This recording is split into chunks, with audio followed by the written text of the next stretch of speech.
Hey! We're back for Name Keychain Part 3. There are 3 slides of information on this one.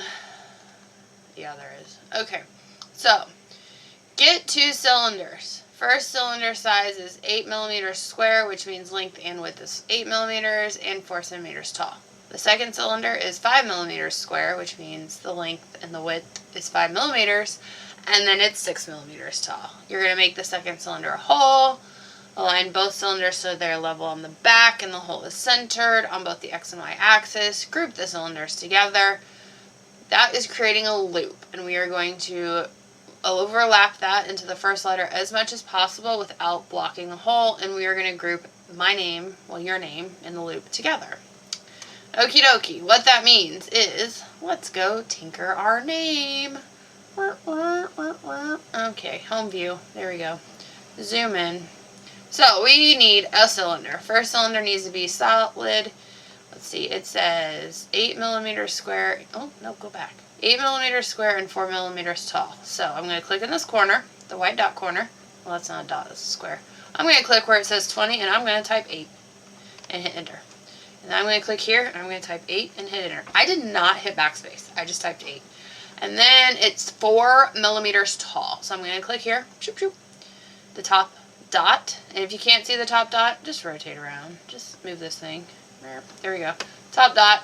Click where it says 20. I'm going to type 4 and hit enter. Check, check. Done. Next, second cylinder size is 5 millimeters tall and 6 millimeters. Oh my gosh, I can read. 5 millimeters square and 6 millimeters tall. So I'm going to get the whole one. It's a cylinder. It looks like a hole. You'll see what happens. So this needs to be 5. Enter. This needs to be 5. Click on the 20. Type 5. Hit enter. And this needs to be 6 because I want this one taller because I want to ensure it goes all the way through. Okay, so now I have my 2 cylinders. Now, I am going to select them both by clicking and dragging a box. As long as the box line touches the cylinder, it's connected. And now I'm going to go over here and use my align tool. Pew! And I need to align these so they are centered this way. They are centered that way and there. So this dot should be grayed, that dot should be grayed, and that dot should be grayed. The bottom of the z-axis, the middle of the x-axis, and the middle of the y-axis. And once that's done, I'm going to go up here and I'm going to click Union Group. So this is going to union them together. And as soon as that happens, presto, magico, it makes a hole. It makes a loop. Now, I'm going to take this and I'm going to move this over here. Oh, nope. I was not supposed to do that, so I'm going to undo. Whew. Let me just check. Those 2 numbers are still the same. Whew. It's still square. Okay. So I'm going to click this, and because that happened, I'm going to use my arrow key. And I'm going to move this up here. It needs to connect to your first letter.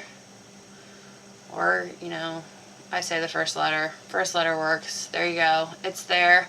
And now I'm going to select everything and group it all together. And congratulations. Let's check. Does it move as 1? It moves as 1. It's grouped.